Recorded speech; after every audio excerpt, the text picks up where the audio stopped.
முன்னொரு காலத்தில் சிறைச்சாலை ஒன்றில் நீண்ட நாட்களாக அடைபட்டு இருந்த கைதி ஒருவனுக்கு தூக்கு தண்டனை விதிக்கப்பட்டது. அவனை தூக்கு மேடைக்கு அழைத்துச் சென்றார்கள். கடைசியாக அவன் தலையை கருப்பு துணியை வைத்து மூடி தூக்கு கயிற்றை கழுத்தில் மாட்டும் முன்னதாக அவனிடத்தில், உன்னுடைய கடைசி ஆசை என்ன என்று கேட்கப்பட்டது. அப்பொழுது அவன், என் தாயிடத்தில் ஒரே ஒரு ரகசியத்தை நான் சொல்ல வேண்டும் என்று கேட்டுக்கொண்டான். அவனுடைய ஆசைக்கு இணங்க அழுது புலம்பிக் கொண்டிருந்த அவனுடைய தாயை அவன் அருகிலே அழைத்து வந்தார்கள். தாய் அவனை கட்டிப்பிடித்து அழுதாள். அவனை கட்டிப்பிடித்திருந்த அவள் காதில் ஏதோ சொல்வது போல சென்று அவளுடைய காதை நறுக்கென்று கடித்து விட்டான். அவள் பதறிப்போய் அவனை விட்டு சற்று அப்புறம் சென்று, ஏண்டா இப்படி செய்தாய் என்று கத்தினாள். அப்பொழுது அவன் சொன்ன பதில் என்ன தெரியுமா? அன்று நான் பள்ளியிலிருந்து மற்றவர்களுடைய பென்சிலை திருடி வந்த பொழுது நீ என்னை கண்டிக்கவில்லை.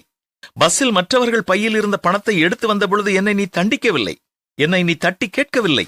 தவறான காரியங்களை ஒவ்வொன்றாக நான் செய்த பொழுது நீ அமைதியாக இருந்தாய். நான் தொடர்ந்து மேலும் பெரிய தவறுகளை எல்லாம் செய்ய துணிந்தேன். இன்று நான் மரிப்பதற்கு முக்கிய காரணம் நீதான் என்று கூறி முடித்தான்.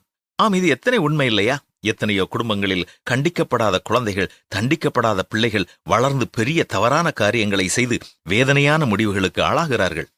மாணவன் தவறு செய்தால் அடிக்கக்கூடாது, திட்டவும் கூடாது, மனம் புண்படும்படி பேசவும் கூடாது என்றால், படிக்குமாறு அறிவுறுத்தக்கூடாது, ஒழுக்கத்தை வலியுறுத்தக்கூடாது, இது எதுவுமே மாணவனுக்கு பிடிக்காது, மாணவன் மனம் புண்படும் என்றால் ஆசிரியரின் மற்றும் பெற்றோரின் வேலைதான் என்ன? பண்படுத்துவது என்பது புண்படுத்துதல் அல்ல.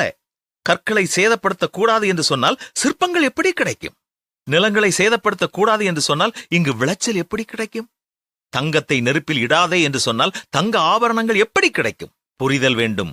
பண்படுத்துவது என்பது புண்படுத்துவது அல்ல என்ற புரிதல் மாணவர்களுக்கு மட்டுமல்ல, மற்றவர்களுக்கும் வர வேண்டும். உடல் நலனுக்காக இயங்கும் மருத்துவத்துறையினுடைய கைகளை ஊசி குழந்தைக்கு வலிக்கும், மருந்து குழந்தைக்கு கசக்கும், அறுவை சிகிச்சை அதைவிட வலிக்கும் என்று எல்லாவற்றையும் தவிர்த்து குழந்தைக்கு மனம் நோகாமல் அறிவுரை மட்டும் கூறி அனுப்புங்கள் என்று சொல்வீர்களா? மருத்துவத்துறையினுடைய கைகள் கட்டப்பட்டால் உடல் நலன் ஒளிந்தது என்று அர்த்தம். புரிதல் வேண்டும். ஒரு கல்விக்கூடம் மூடப்பட்டால் அது 100 சிறைச்சாலைகள் திறப்பதற்கு சமம். ஆசிரியனுடைய உடலும் உள்ளமும் கைகளும் கட்டப்பட்டாலே போதும்.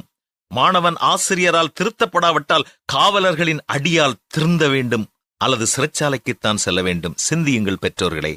பிரம்பை கையாடாதவன் தன்னுடைய மகனை பகைக்கிறான் என்பதுதான் பரிசுத்த வேதமும் நம்மை எச்சரிக்கிறது. எப்பொழுது நமக்கு இந்த உணர்வுகளெல்லாம் வரும்? சிந்திப்போமா பெற்றோர்களே? செயல்படுங்கள்.